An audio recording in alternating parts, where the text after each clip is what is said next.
Bienvenue dans cet épisode spécial de French Expat, le podcast qui explore les parcours de vie des Français établis hors de France.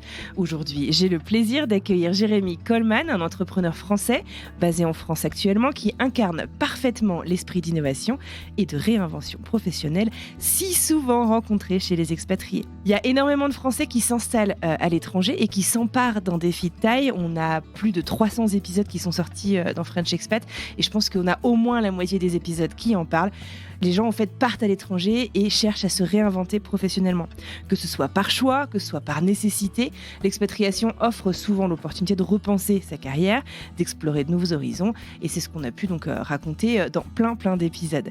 Si aujourd'hui 2 Français actifs sur 3, c'est quand même énorme, aspirent à un changement de vie, de plus en plus nombreux sont ceux qui se lancent dans le soloprenariat, un terme qu'on va définir ensemble, et ils cherchent à créer leur propre source de revenus loin des sentiers battus du monde professionnel traditionnel.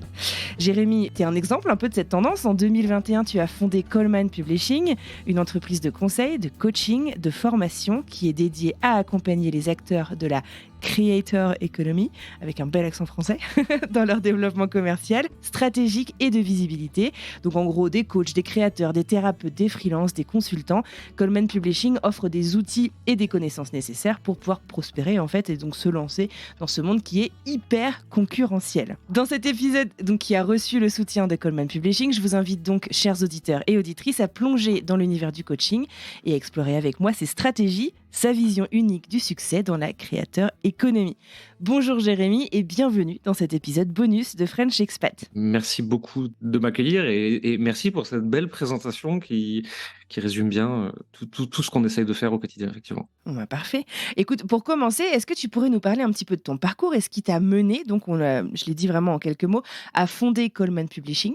Globalement, moi, j'ai fait des études en stratégie digitale, c'est-à-dire que j'ai fait un tronc commun de marketing et communication avec une spécialisation donc en stratégie digitale des marques. J'étais destiné à aller ce qu'on appelle chez l'annonceur, donc à être dans les directions marketing, communication digitale de grandes entreprises ou à aller en agence. Sauf qu'il se trouve que durant mes premiers stages, pendant ces études-là, j'ai découvert le monde des blogs, le monde des sites internet, le monde de l'infoprenariat, donc de la vente de formation en ligne, le monde du coaching, et ça m'a déjà pas mal titillé à l'époque. Et puis j'avais créé un média en ligne sur la mode masculine, d'autres ensuite, donc j'avais un peu fait mes premières expériences là-dedans. Après mes études, je me lance en freelance. Suite à ça, je lance une agence et assez vite, cette agence prend un petit peu de taille. Alors, c'était pas non plus encore quelque chose d'extraordinaire. On avait 10-15 clients, quelque chose comme ça. Mais je me rends compte que travailler avec l'univers corporate, c'est pas ce qui m'anime le plus. Je me heurte quotidiennement à des problématiques qui sont politiques, en plus d'être des problématiques de communication digitale que je maîtrise, avec la personne qui paye, la personne qui décide, la personne qui applique, qui sont rarement la même personne dans ce type d'entreprise. Et je me rends compte que je dois gérer des choses, pour lesquelles je suis pas la meilleure personne. Je suis pas très bon pour gérer ces complexités humaines à l'intérieur de l'entreprise, cadrée, corporate, classique. Et un jour, alors que ça se passe mal avec un client, pas par rapport au travail qu'on faisait ensemble, mais plus par rapport à la relation, parce qu'effectivement, c'est pas l'habitude de travailler avec ces gens-là. Je claque la porte de tout ça et je me dis: «OK, je vais revenir à mes premiers amours, je vais revenir à tout ce qui se passe sur internet», qu'on appelle aujourd'hui un peu vulgairement business en ligne. Mais finalement, c'est des médias en ligne, c'est des formations en ligne. C'est un peu tout notre vieux centre de formation mis au goût du jour avec internet. Et donc je me relance là-dedans. Moi-même, je me fais accompagner, non pas sur la stratégie digitale, j'en faisais depuis des années, mais sur mon état d'esprit, les codes d'internet, peut-être des blocages que moi j'avais, sur, mon comportement, des choses que je traînais peut-être depuis l'enfance dans Donc tu mon te fais coacher toi aussi? ouais, je me fais coacher dans mon rapport à l'argent, mon rapport à la vente, mon rapport à la Mmh. réussite, mon rapport à l'ambition, plein de choses comme ça. Et je me rends compte que ça m'aide beaucoup. Je commence à accompagner un client, puis 2, puis 5, puis 10, puis des petits groupes, puis des plus grands groupes. Et une chose en entraîne un autre, je me retrouve avec 2021, on lance Coleman Publishing. Aujourd'hui, je pense qu'on a accompagné plus de 600 clients, on accompagne 200, 250 par an actuellement, on a une équipe de 17 personnes. Et en fait, j'ai amené les stratégies et le digital que j'avais du monde corporate et de mes études vers le monde des indépendants, des coachs, des freelances, des formateurs, et cetera. Parce que c'est là où je pouvais avoir le plus d'impact et c'est là où je m'amusais le plus. Et c'est comme ça que j'en suis arrivé là.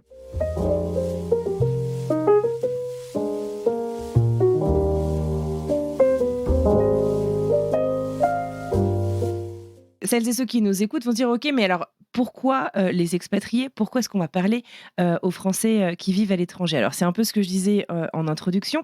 Énormément d'expatriés se réinventent professionnellement une fois à l'étranger. Et souvent, d'ailleurs, quand c'est des expatriations en couple, le deuxième conjoint, en fait, finalement, celui qui n'est pas forcément à l'initiative professionnelle, en tout cas, de cette expatriation. Comment est-ce que tu vois ce phénomène dans ton domaine d'expertise et notamment donc dans la créateur économie? Et peut-être qu'on peut définir d'ailleurs ce que ça veut dire créateur économie? Ouais, créateur économie aujourd'hui, c'est toute l'économie. Alors, aujourd'hui, on appelle ça créateur, mais avant, c'était les freelances, les indépendants, les influenceurs, les formateurs, les coachs. En fait, c'est toute cette économie autour, de la petite entreprise, du créateur indépendant, du solopreneur, de l'entrepreneur indépendant ou en microstructure et c'est toute l'économie autour de ces entreprises-là, en fait, la créateur économie. Globalement, ça fait un moment que je le vois chez nos clients, ça s'est accentué en 2020 bien entendu. Il y a beaucoup de gens qui se sont rendus compte que d'avoir une activité qui ne dépendait pas d'un endroit géographique, c'était une grande source de liberté. Les personnes qui s'expatrient s'en rendent bien compte quand elles avaient une entreprise physique, c'est très problématique de l'exporter dans un nouveau pays. Celles qui ont une entreprise sur internet peuvent l'exporter en claquant des doigts, ça change pas grand-chose. En 2020, ça s'est accentué. On a vu de plus en plus de personnes dont les entreprises physiques ont été fermées du jour au lendemain et qui se sont dit: «Mince, qu'est-ce que je fais? Je dois faire quelque chose sur internet, je suis obligé, sinon mon activité peut s'arrêter du jour au lendemain».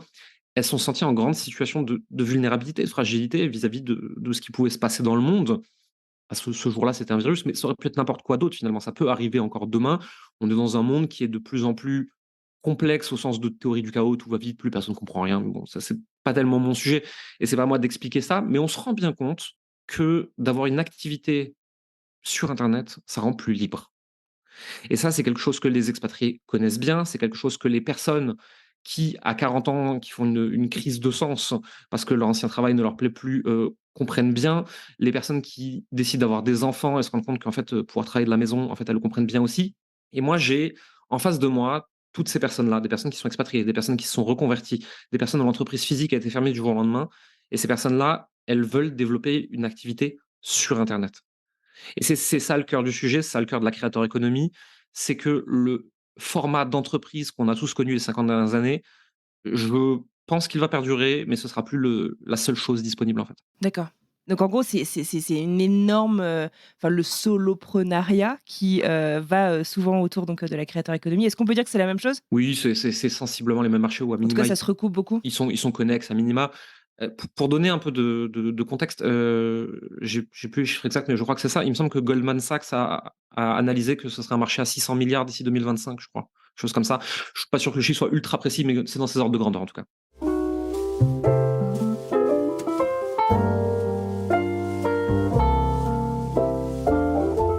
Le soloprenariat, donc c'est une voie qui est de plus en plus prisée, que ce soit en France, mais du coup, un peu partout, dans le monde et donc aussi par les Français qui vivent hors de France. Les avantages, c'est, énormément, de flexibilité, en fait, finalement, sur tous les pans un peu de la vie. Alors Coleman Publishing accompagne énormément de solopreneurs chaque année. Est-ce que tu peux nous parler finalement, des plus gros défis auxquels sont confrontés tes clients et pourquoi et comment, du coup, est-ce que vous les aidez, chez Coleman à les surmonter? Globalement, on va avoir deux typologies de personnes qu'on accompagne et donc avec 2 typologies de défis un peu différents. Dans un premier temps, on va avoir des salariés qui décident de se reconvertir dans l'accompagnement, dans le freelancing, dans le consulting. Ces personnes-là, leur plus grosse problématique, c'est qu'elles ont été salariées toute leur vie, la plupart du temps. Mmh. Et donc, en fait, on leur a toujours dit quoi faire. Elles sont souvent très compétentes dans un domaine, mais en dehors de leur domaine de compétences, elles n'ont pas l'habitude de travailler. D'un coup, elles ont toutes les casquettes sur la tête puisqu'elles sont directrices de leur petite entreprise. Et c'est très difficile de se structurer, de savoir par quoi commencer, de savoir ce qui est important, de savoir ce qui l'est moins, de savoir bien s'entourer, de savoir utiliser les bons outils et finalement de savoir packager leurs services, de savoir créer une offre, de savoir la vendre, de savoir créer de l'audience. Et en fait, c'est les b.a-ba de l'entrepreneuriat sur internet qu'on va leur apprendre.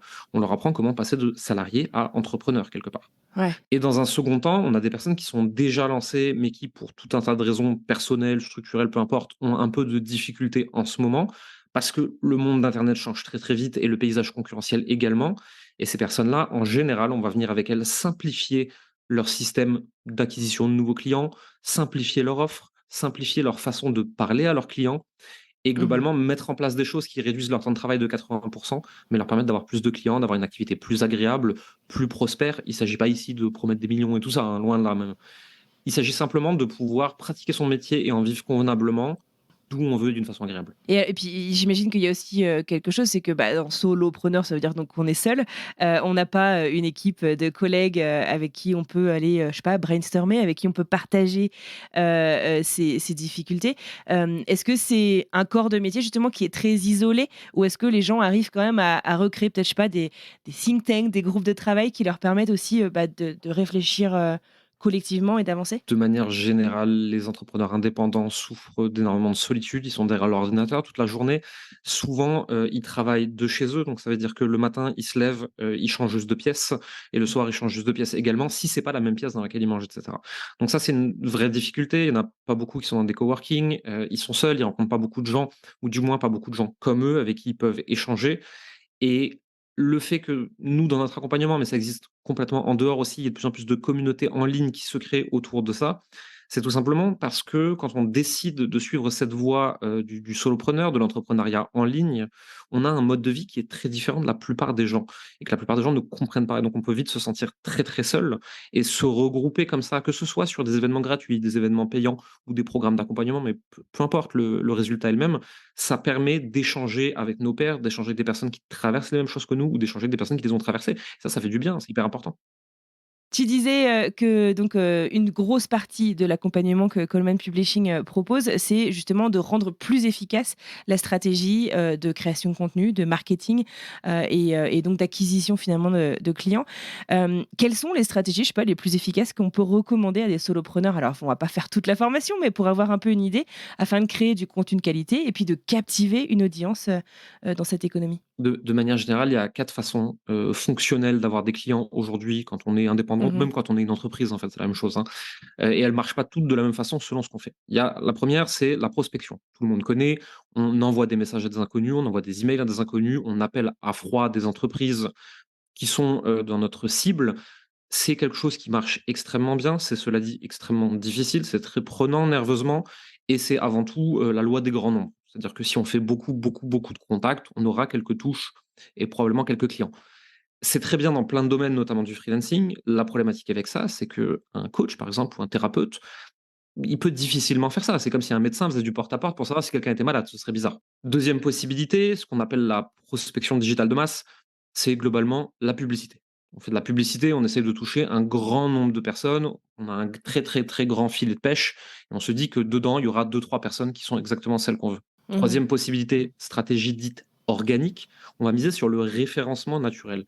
Un blog, une chaîne YouTube, des choses comme ça. C'est des contenus qui sont longs, qui vont se référencer, qui vont perdurer dans le temps, qui vont permettre d'être découverts par des personnes qui cherchent justement quelqu'un comme nous. Ça fonctionne extrêmement bien. Seul inconvénient de cette stratégie-là, c'est qu'elle peut prendre beaucoup de temps à se mettre en place. Mmh. C'est pas tout à fait quand ça a marché, hein. Dernière stratégie, ma préférée forcément, celle qu'on enseigne, c'est ce que moi j'ai appelé la stratégie d'attraction, où ici, nous, on va recommander à nos clients de choisir un seul réseau social, d'aller connecter avec des personnes dans leur cible sur ce réseau social, de les exposer à du contenu qui les touche et qui peut les aider, de surtout pas les harceler, surtout pas les prospecter, et de seulement aller discuter avec les personnes les plus intéressées, voir si on peut les aider, voir si notre offre correspond, et ensuite leur proposer cette offre le cas échéant. De manière générale, ces 4 stratégies marchent, les 4 sont bonnes, les 4 ne plairont pas à toutes les personnes de la même façon, elles iront pas pareil avec tous les métiers. C'est un choix, mais les 4 fonctionnent bien.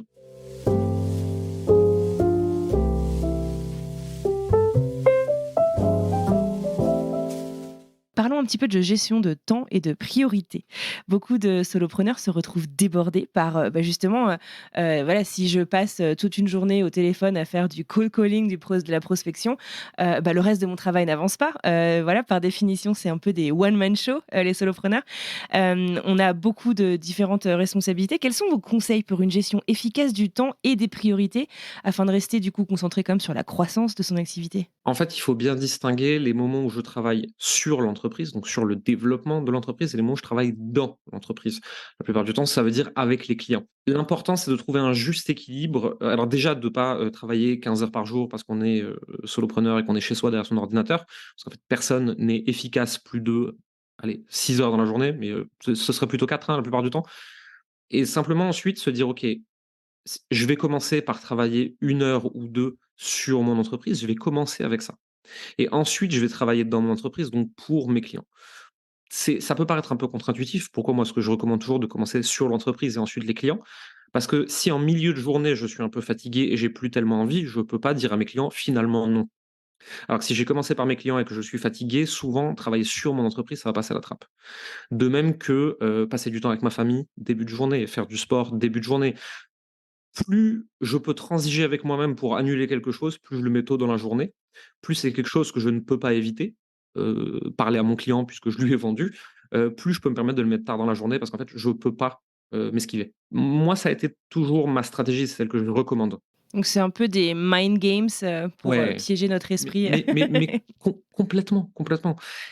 Parce que de tout simplement, l'humain étant ce qu'il est, il va rester 15 heures derrière l'ordinateur à se dire qu'il a travaillé, alors qu'en fait, il a travaillé 30 minutes sur des choses importantes. On est tous pareils. Puis on a Facebook ouvert en même temps, Instagram, et cetera. Et quand on n'a pas encore l'habitude, c'est même plus de l'autodiscipline, c'est juste de l'habitude. Quand on a été salarié, on n'avait pas le choix. Quand on est entrepreneur indépendant, on peut discuter avec nous-mêmes, on peut changer d'avis, on peut procrastiner, on peut se trouver une excuse. Et en fait, plutôt que d'essayer de se battre contre notre cerveau qui est fait de la façon dont il est fait, j'ai tendance, moi, à préférer des petites techniques comme ça, qui sont mignonnes et qui permettent en fait de pas avoir à prendre ce genre de décision. Parmi, nos auditeurs qui considèrent se lancer dans l'entrepreneuriat, une personne sur 4 avoue avoir peur, de ne pas avoir de clients. Dans un monde où la concurrence est hyper forte, comment est-ce que vous recommandez aux solopreneurs de construire et de maintenir, surtout puisqu'on a parlé un petit peu du coup de comment les acquérir, des relations clients durables qui favorisent, la fidélisation et le bouche à oreille positif? Déjà, on a tous, en tant qu'entrepreneur, que ce soit une toute petite entreprise d'une seule personne ou si on était 500, on a tous très très peur de la concurrence. La réalité, c'est que la plupart du temps, le marché est tellement grand que, à moins qu'on soit le deuxième et qu'on se batte avec le premier, la concurrence n'existe pas réellement.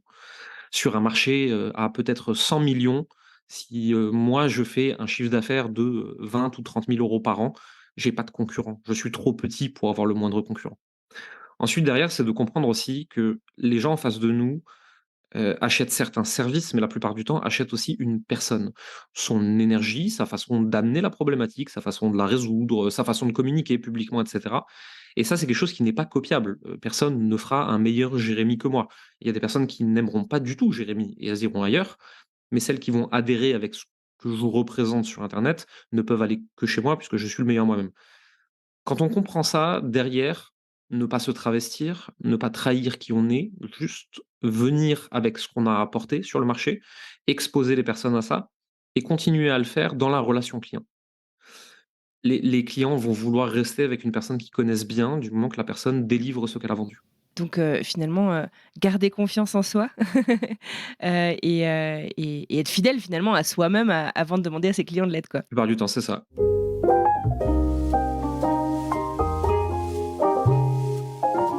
Parlons, adaptabilité et résilience, des qualités qui sont super importantes dans l'entrepreneuriat. Quand on est entrepreneur, on doit souvent faire face à des imprévus, à des défis qu'on n'avait absolument pas anticipés. Quels sont les traits ou les compétences clés que vous encouragez chez vos clients pour faire preuve d'adaptabilité et de résilience, face aux obstacles? La première chose et quand je dis ça, en général, tout le monde bondit de sa chaise, c'est d'oublier la notion de discipline. Moi, j'y crois pas, en tout cas. Moi, c'est très personnel. Moi, j'y crois pas. Je pense que ça ne marche pas. Pour une raison très simple. La discipline, c'est se forcer pour tout un tas de raisons. Les jours où on est un peu fatigué, c'est facile de se forcer. Peut-être qu'un jour, on sera un peu plus fatigué. C'est un peu plus dur de se forcer, mais on va y arriver. Et puis un jour, il y a notre poisson rouge Bubule qui va décéder, ou alors il y a grand-maman qui va se casser quelque chose, ou alors les enfants, ils n'auront pas école et on va devoir les garder. Et là, comment est-ce qu'on fait avec la discipline? La discipline se fait battre par la réalité de la vie à chaque fois. À partir de là, j'ai une préférence pour essayer de chercher un cercle vertueux de j'essaye non pas de faire des choses très, très dures à la discipline, mais d'essayer de rendre les choses aussi faciles que possible.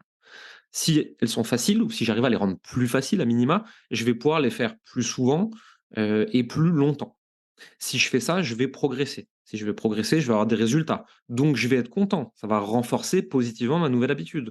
Donc je vais le faire plus. Donc je vais le faire plus vite. Donc j'aurai plus de résultats et ainsi de suite. C'est un cercle vertueux. Et en cherchant non pas à faire preuve de discipline et à se forcer, mais à voir comment est-ce qu'on peut rendre les choses plus faciles, je trouve que les résultats sont plus évidents sur le long terme. Pour moi, en termes de résilience, c'est vraiment ça l'enjeu. Et ensuite, si je devais donner une deuxième caractéristique ou qualité, le mot est un peu bizarre, mais c'est la coachabilité. C'est-à-dire, quand on vient demander quelque chose à quelqu'un, on dit pas: «Oui, mais», on essaye, même si on n'est pas d'accord. On essaye et ensuite, éventuellement, on peut revenir et lui dire: «Ah, tu vois, j'avais raison, ça ne marche pas», mais on essaye. Et le fait de toujours essayer d'être dans cette posture de recherche d'informations et de voir ce qui marche et ce qui marche pas et de jouer quelque part, ça permet d'avoir des résultats plus rapides aussi. Alors justement, si on parle de cette coachabilité, c'est, intéressant. C'est difficile aussi, en fait, finalement, même si on est plein de bonnes intentions, qu'on a envie d'apprendre, d'investir dans sa propre formation, que ce soit en temps, que ce soit de manière financière. Je sais enfin, j'imagine que c'est très important pour les solopreneurs d'investir, là-dedans, dans leur formation, dans le développement personnel. Quel type de ressources ou de programmes est-ce que vous recommandez? Alors, on a parlé de Coleman Publishing, mais pas que, pour favoriser justement, cette croissance et puis cet apprentissage un peu, continu. Vous êtes solopreneur, aussi, ou en tout cas vous l'étiez. Je l'ai été, ouais. Comment est-ce que vous y êtes pris? Il y a plein de possibilités différentes qui collent à tous les budgets, qui collent à toutes les mentalités. On peut aujourd'hui se former gratuitement sur YouTube, on peut se former avec des livres à 10 €. On peut trouver aujourd'hui des programmes d'accompagnement sur, 6, 12, 18, 24 mois qui vont coûter des dizaines de milliers d'euros. On trouve de tout aujourd'hui sur internet. La première chose, c'est de vraiment être honnête avec soi sur l'investissement qu'on est prêt à mettre. En général, par expérience, quelqu'un qui n'a jamais investi dans sa propre formation depuis, l'école ou l'entreprise dans laquelle il a été, c'est une personne qui commence pas avec des accompagnements de 12 mois à 10 ou 15 000 € et c'est logique. On peut commencer par un livre ou une petite formation en ligne à 50 ou 100 € qui permet déjà de mettre un doigt de pied dedans et de voir si on peut apprendre des choses et si on peut progresser. Ensuite, c'est se rendre compte que se former, c'est finalement apprendre des erreurs des autres pour aller plus vite. Est-ce que, si j'étais chef d'entreprise de 100 personnes, j'aurais envie de former mes équipes? Bien évidemment que oui, parce que si elles progressent, elles peuvent faire leur travail d'une meilleure façon et je suis content en tant que chef d'entreprise. Alors dans ce cas-là, si c'est moi qui applique, pourquoi est-ce que je ne m'applique pas exactement la même chose? Souvent, on ne se rend pas compte que se faire accompagner, se former, il y a plein de façons de le faire. C'est pas qu'une question de finance, c'est avant tout essayer d'aller plus vite parce que je valorise mon temps plus que mon argent et donc je préfère investir de l'argent pour gagner du temps plutôt qu'investir du temps pour économiser de l'argent. C'est une philosophie. On a la chance aujourd'hui de vraiment trouver des choses à tous les budgets. Donc des personnes qui sont pas prêtes à investir, parce que c'est pas le moment pour elles, personnellement peut-être, ou juste parce qu'elles ont pas l'habitude et qu'elles ont pas envie de sauter le pas tout de suite. Elles peuvent trouver des façons de se former gratuitement. L'important, c'est d'aller chercher, de suivre une chose à la fois et de la mettre en pratique. Merci beaucoup, Jérémy. Pour terminer, est-ce qu'il y a, je sais pas, un conseil que vous pourriez partager avec les auditeurs qui envisagent de se lancer dans le soloprenariat? Quel conseil est-ce que tu leur donnerais pour réussir dans ce domaine finalement? J'ai un de mes conseils préférés que je donne très, très régulièrement et qui n'a rien à voir avec de la stratégie. C'est ce que j'appelle la normalisation du succès. Alors ça, c'est un terme un peu pompeux, ça fait très, vidéo YouTube motivationnelle et cetera. Mais derrière, il y a une réalité, qui se mesure avec la science, avec les neurones miroirs. Globalement, on connaît tous ces histoires-là qui traînent sur internet, qui font de très belles citations sur Instagram, qui dit: «Si tu fréquentes 5 millionnaires, tu seras le 6e». En fait, il y a une réalité derrière ça, c'est que mon environnement dicte ma norme. Et effectivement, si, je veux arrêter de boire, je ne vais pas traîner au bar avec mes copains alcooliques. Effectivement, si je veux développer mon activité et gagner plus d'argent, c'est plus simple de fréquenter des gens qui l'ont déjà fait. Ça ne veut pas dire que je vais être millionnaire demain matin, mais ça veut dire que pour coller à la norme du groupe, je vais avoir des actions qui vont me permettre de me rapprocher du reste du groupe. Pas forcément consciente, quoi. Non, non, c'est complètement inconscient la plupart du temps. C'est le neurone miroir, c'est notre inconscient qui va travailler avec nous. Si je veux atteindre quelque chose, peu importe ce que c'est d'ailleurs, hein, très, très grand, très, très petit, on s'en fiche, c'est pas important. Je vais essayer de m'entourer de personnes qui l'ont déjà fait ou qui sont en train de le faire et pour qui c'est normal. C'est tout simplement que ça va devenir ma réalité aussi, ça va devenir ma normalité aussi et ce sera aussi plus simple pour moi. Très bien, bah voilà un conseil concret. Eh ben, merci beaucoup Jérémy. Avec plaisir. Si vous souhaitez rentrer en contact avec Coleman Publishing, on mettra toutes les informations dans la description de cet épisode. En attendant, portez-vous bien. Merci.